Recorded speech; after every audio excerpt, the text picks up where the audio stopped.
الحمد للہ رب العالمین والصلاة والسلام علی سید الانبیاء والمرسلین اما بعد فاعوذ باللہ من الشیطان الرجیم بسم اللہ الرحمن الرحیم۔ رزق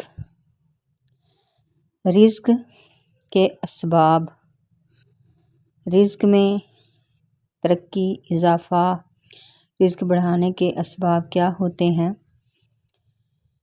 اس کے بارے میں اللہ کریم جل جلال وحدہ لا شریک اپنے پیارے کلام قرآن حکیم میں ارشاد فرماتا ہے فَإِذَا قُضِيَتِ الصَّلَاةُ، پھر جب نماز پوری ہو جائے، فَانتَشِرُوا، تو زمین میں، فَانتَشِرُوا فِی الْأَرْضِ، تو زمین میں پھیل جاؤ، وَابْتَغُوا مِن فَضْلِ اللَّہِ، اور اللہ کا فضل تلاش کرو۔ یعنی یہ آیت کریمہ جمعۃ المبارک کی سورۃ مبارکہ کی ایک آیت ہے، تو اس میں اسپیشل جمعہ کے بارے میں ہے، یعنی جب نماز جمعہ پوری ہو جائے تو اب تمہارے لیے جائز ہے کہ معاش کے کاموں میں، تجارت کے کاموں میں، رزق معاش تلاش کرنے میں مشغول ہو جاؤ۔ اس آیت کریمہ سے معلوم ہوا، اس آیت کریمہ سے پتہ چلا کہ رزق بھی اللہ پاک کا فضل ہے، رزق بھی اللہ پاک کی نعمت ہے، رزق بھی اللہ پاک کا فضل ہے اور اس کی نعمت ہے۔ مال کی محبت اچھی نہیں، یقیناً مال کی محبت اچھی نہیں، مال کی محبت آدمی کو ہلاکت میں ڈال دیتی ہے۔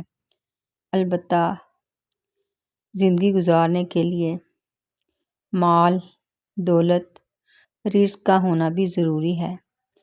ظاہر ہے مال ہوگا تو ہی ہم زندگی کی بنیادی ضروریات پوری کر پائیں گے، مال ہوگا تو ہی اپنے بچوں کی بہتر کفالت کر سکیں گے، مال ہوگا تو ہی خود کو، بچوں کو تنگ دستی سے، کسی کے سامنے ہاتھ پھیلانے سے، مفلسی سے اور بھیک مانگنے وغیرہ سے محفوظ رکھ سکیں گے۔ مال ہوگا تو ہی صدقہ و خیرات کے فضائل حاصل کر پائیں گے، مال ہوگا تو رشتہ داروں اور پڑوسیوں وغیرہ کے مالی حقوق ادا کر پائیں گے، مال ہوگا تو اللہ پاک کی رضا کے لیے مدرسہ، مسجد کی تعمیر میں حصہ شامل کر سکیں گے، مال ہوگا تو حج بھی کر سکیں گے، مال ہوگا تو انشاءاللہ کریم مدینہ منورہ کی حاضری بھی حاصل ہو جائے گی۔ بقدر کفایت اپنی ضروریات کے لیے رزق حلال ہو تو اس کی برکت سے انشاءاللہ کریم شیطانی چالوں سے بھی بچنا آسان ہو جائے گا۔ میرے آقا کریم صلی اللہ تعالی علیہ وآلہ وسلم نے فرمایا کہ ذکر الہی کی کثرت کرنا اور مجھ پر درود پاک پڑھنا تنگ دستی کو دور کر دیتا ہے۔ سبحان اللہ۔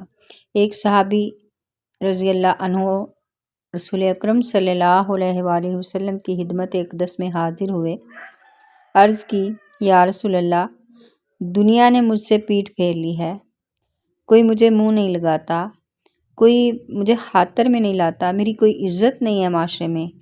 پیارے نبی رسول ہاشمی، غریبوں کے غمخوار آقا نے انہیں تنگ دستی سے نجات کا روحانی وظیفہ بتاتے ہوئے فرمایا کیا تمہیں فرشتوں کی تسبیح یاد نہیں؟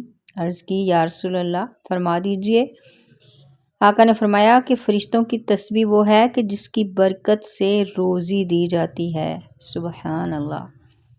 پھر فرمایا طلوع فجر کے ساتھ 100 بار کہا کرو سبحان اللہ وبحمدہ، سبحان اللہ العظیم، استغفر اللہ۔ کیا کہنا ہے؟ سبحان اللہ وبحمدہ، سبحان اللہ العظیم، استغفر اللہ، سبحان اللہ وبحمدہ، سبحان اللہ العظیم، استغفر اللہ۔ یعنی یہ کلمات جو میں نے پڑھے ہیں ان کو 100 بار صبح کی نماز پڑھ کے تو پڑھ لینی چاہیے، یعنی ایک تسبیح۔ وہ صحابی رضی اللہ عنہ وظیفہ سن کر چلے گئے۔ چند دن کے بعد دوبارہ حاضر خدمت ہوئے اور عرض کیا، یا رسول اللہ، فدا کا و امی وابی، یا رسول اللہ، میرے والدین آپ پر قربان، دنیا میرے پاس اس کثرت سے آئی، مجھے اس قدر مال و دولت رزق کی فراوانی ہوئی، مجھے اس قدر دنیا داری میں کثرت ہوئی کہ میں حیران ہوں کہ کہاں اٹھاؤں اور کہاں رکھوں۔ سبحان اللہ، یعنی اس قدر مال آیا، اس قدر دولت آئی، اس قدر دنیا ملی کہ بس میرا یعنی کہ میری ساری غربت ختم ہو گئی۔ ایک دوسری حدیث میں ہے کہ حضرت سہل بن سعد رضی اللہ عنہ فرماتے ہیں، ایک شخص بارگاہ رسالت میں حاضر ہوا اور اپنی تنگ دستی و مفلسی کی شکایت کی تو غریبوں کے غمخوار آقا نے فرمایا، جب تم اپنے گھر داخل ہوا کرو تو گھر والوں کو سلام کرو، اگر گھر میں کوئی نہ ہو تو مجھ پر سلام عرض کرو، اور ایک بار قل هو اللہ احد یعنی مکمل سورۃ اخلاص پڑھ لیا کرو۔ وہ صحابی رضی اللہ عنہ چلے گئے اور اس پر عمل پیرا ہوئے، یعنی آقا صلی اللہ تعالی وسلم کے بتائے ہوئے وظیفے پر عمل کرنے لگے۔ جب بھی گھر میں داخل ہوتے تو گھر والوں کو سلام کرتے، پھر سورۃ اخلاص شریف پڑھتے۔ اس کی برکت سے ان پر ایسا کرم ہوا، سورۃ اخلاص کی برکت سے ان پر ایسا فضل ہوا، سورۃ اخلاص پڑھنے سے ان پر اس قدر کرم ہوا کہ اللہ پاک نے انہیں اتنا مال عطا فرمایا، اللہ پاک نے انہیں اتنی دولت عطا فرمائی، اللہ پاک نے ان کے رزق میں ایسی فراوانی کی کہ وہ اپنے ہمسایوں اور رشتہ داروں کی بھی خدمت کرنے لگے۔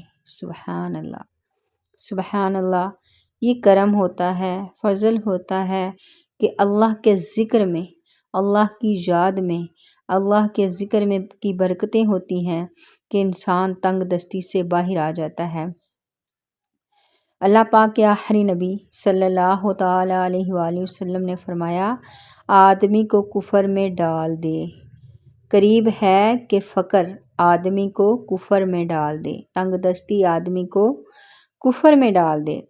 ویسے تو اس حدیث مبارکہ میں غربت کے بہت سارے فضائل بیان ہوئے ہیں، لیکن غربت بڑی نہیں، غربت بری نہیں، بہت اچھی اور فائدہ مند ہے، مگر غربت وہ اچھی جو شکر کے ساتھ ہو، غربت وہ اچھی جو جب غربت کے ساتھ شکر کی جائے کی جگہ شکوہ آتا ہے تو غربت ہلاکت کا سبب بن جاتی ہے۔